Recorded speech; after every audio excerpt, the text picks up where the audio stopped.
Hi dear, आपका हमारे channel में बहुत बहुत स्वागत है। आज के क्लास में हम डिस्कस करने वाले हैं पौधे के प्रकार। और ये पौधे के जो प्रकार हैं इनका उनकी आकार के आधार पर वर्गीकरण किया गया है।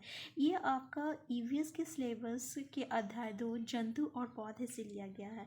तो चलिए डियर स्टार्ट करते हैं। वीडियो स्टार्ट करने से पहले हम आपको बता दें डियर, हम ऐसे ही छोटे छोटे टॉपिक को पहले कंप्लीट करेंगे और फिर उसके बाद हम पूरे अध्याय का जो MCQ क्वेश्चन रहेगा ना उन पे डिस्कस करेंगे, जिससे कि प्रीवियस ईयर क्वेश्चन भी जिससे कि हम प्रीवियस ईयर क्वेश्चंस को भी डिस्कस करेंगे कि किस तरीके से इस चैप्टर से क्वेश्चंस आएगा। तो चलिए स्टार्ट करते हैं। देखिए हर्ब्स को हम लोग साग कहते हैं, ठीक है।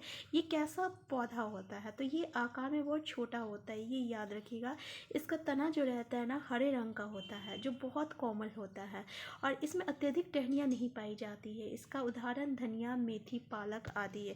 देखिए इसमें एग्जाम जो इम्पॉर्टेंट है ना, जो बहुत ही महत्वपूर्ण है, वो ये है कि इसका एग्जाम्पल क्या है। यानी साग का कुछ एग्जाम्पल, जैसे कि आपको एग्जाम्पल दे दिया जाएगा धनिया, मेथी, पालक या गुलाब, गुड़हल, नींबू, इसमें से आपका साग कौन सा है। तो इस तरीके से आपको एलिमिनेट करना होगा। इसलिए आप इसका जितने भी पौधे हैं ना उनके बारे में उनको अच्छे से याद कर लीजिएगा। तो ये देखिए कि धनिया, मेथी और पालक जो है ना ये साग में आता है, ठीक है। इनका तना जो रहता है हरे रंग का होता है और बहुत कोमल होता है, ये याद रखिएगा। और इसमें अत्यधिक टहनियाँ नहीं पाई जाती है। ये इम्पॉर्टेंट है कि इस हर्ब्स में यानी शाक में अधिक टहनियाँ नहीं पाई जाती हैं। नेक्स्ट है आपका झाड़ी को हम लोग श्रब्स कहते हैं। देखिए इसका आकार जो रहता है ना साग से बड़ा होता है। इसका तना मोटा होता है और थोड़ा कठोर भी होता है, ठीक है। जिसमें कई सारी शाखाएं इनके तने के आधार से निकलती है और इसमें शाखाएं बहुत होती है, ठीक है, जो कि इसकी तने के आधार से निकलती है। जैसे कि आपका गुलाब हो गया, गुड़हल हो गया, नींबू हो गया, ये किसका एग्जाम्पल है? तो याद रखिएगा ये झाड़ी मतलब सर्ब्स का एग्जाम्पल है। इसमें क्या है आपका कि तना मोटा होता है और कठोर होता है, ये याद रखिएगा, ठीक है। और इसकी शाखाएं इनके तने के आधार से निकलती है। बहुत सारी शाखाएं निकलती है, कई शाखाएं निकलती है जो कि इनके तने के आधार से निकलती है, ये याद रखिएगा। और जो ये एग्जाम्पल है आपका गुलाब, गुड़हल और नींबू। नेक्स्ट है आपका वृक्ष। देखिए वृक्ष ट्री, इनका आकार बहुत बड़ा एवं विशाल होता है। तो ये छोटे छोटे बच्चे को भी पता है, सबको पता है, ठीक है ना। तो इनका तना कठोर, मोटा एवं भूरे रंग का होता है, ठीक है। ये तो पता है कि तना कठोर होता है, मोटा होता है और भूरे रंग का होता है। इनके तने से कई शाखाएं निकलती है। देखिए इनके तने से ना कई शाखाएं निकलती है जो चारों ओर फैली होती है। तो एग्जाम्पल में आप कुछ भी दे सकते हैं, आम, नीम, जामुन, पीपल, जो भी बड़े बड़े पेड़ हैं उनका एग्जाम्पल आप दे सकते हैं। नेक्स्ट है आपका लताएं, जिसको हम लोग क्रीपर्स कहते हैं इंग्लिश में। ये वो पौधे होते हैं जो अत्यंत कमज़ोर होते हैं। याद रखिएगा सबसे कमज़ोर पौधे कौन सा होता है? तो लताएं होते हैं, जो सीधे स्थिर नहीं हो पाते। को स्थिर रखने के लिए सहायता की आवश्यकता होती है, ठीक है। यानी ये स्थिर नहीं रहते हैं और इनको स्थिर रखने के लिए ना किसी की सहायता की ज़रूरत होती है, लकड़ी की या किसी भी सहारे की ज़रूरत होती है, ठीक है। तो ये लताएं को 2 वर्गों में विभाजित किया गया है। पहला है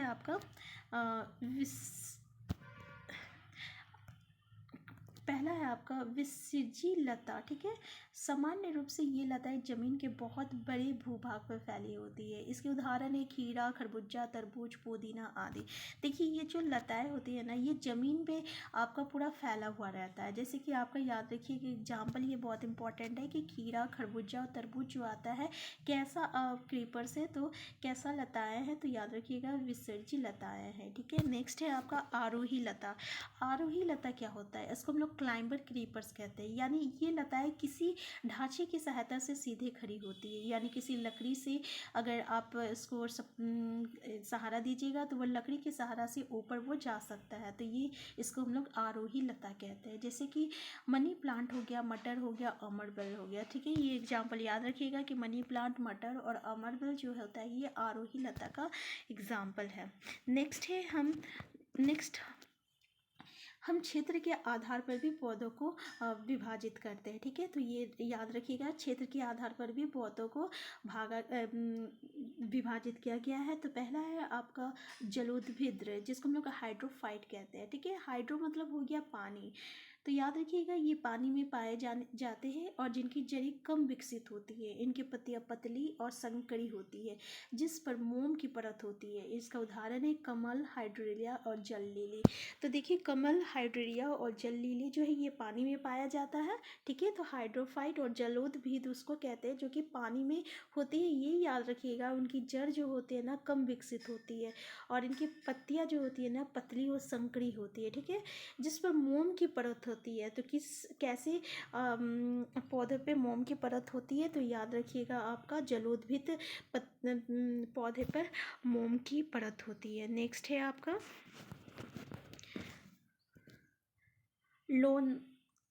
लोनोनभिद्र, ठीक है, इसको हम लोग हैलोफाइट्स कहते हैं। इस प्रकार के पौधे दलदली क्षेत्रों में पाए जाते हैं। इन पौधे की जड़ें जमीन से ऊपर निकली हुई होती है। साल्ट मार्स इसका उदाहरण है। देखिए ये जो हैलोफाइट्स होते हैं ना, ये पौधे जो होता है दलदली क्षेत्र में पाए जाते हैं और इसके पौधे होते हैं ना, इसके पौधे की जड़ें जमीन से ऊपर निकली हुई होती है। ये याद रखिएगा कि हैलोफाइट्स के जो जड़ होते हैं वो जमीन से ऊपर निकली हुई होती है। जैसे एग्जांपल आ गया आपका साल्ट मार्स। नेक्स्ट है आपका मेसोफाइट जिसको हम लोग समुद्र भित्त कहते हैं, ठीक है। ये पौधे खेती योग्य जमीन पर पाए जाते हैं। इनका तना ठोस और शाखा युक्त होता है। ये याद रखिएगा ये ऐसे जमीन पे पाया जाता है जो कि खेती करने का योग्य होता है। जैसे कि आपका मक्का हो गया, टमाटर हो गया, गेहूं हो गया, धान हो गया, ये आपका मेसोफाइट यानी समुद्र भित्त आपका पौधे हैं, ठीक है। तो ये एग्जाम्पल याद रखिएगा काफ़ी इंपॉर्टेंट है। नेक्स्ट है आपका ज़ेरोफाइट जिसको हम लोग मरुद्भिद कहते हैं। ये पौधे मरुस्थलीय क्षेत्र में पाए जाते हैं। इनकी पत्तियां छोटी छोटी एवं जड़ें गहरी होती है। याद रखिएगा कि पौधे कहाँ पाई जाती है? तो मरुस्थलीय क्षेत्रों में पाई जाती है। पत्तियां छोटी छोटी होती है, ये भी याद रखिएगा। इन पौधों का तना गद्देदार एवं मोम की परत से ढका होता है। पौधे जो रहता है ना, पौधे का तना वो गद्देदार और मोम की परत से ढका हुआ रहता है। इसका उदाहरण याद रखिएगा नागफेनी, इकासिया एंड यूफोफीबिया जो है इसका ज़ेरोफाइट यानी मरुद्भिद का उदाहरण है। मरुद्भिद पौधे का उदाहरण कौन सा है? तो याद रखिएगा नागफेनी, इकासिया, यूफोबिया।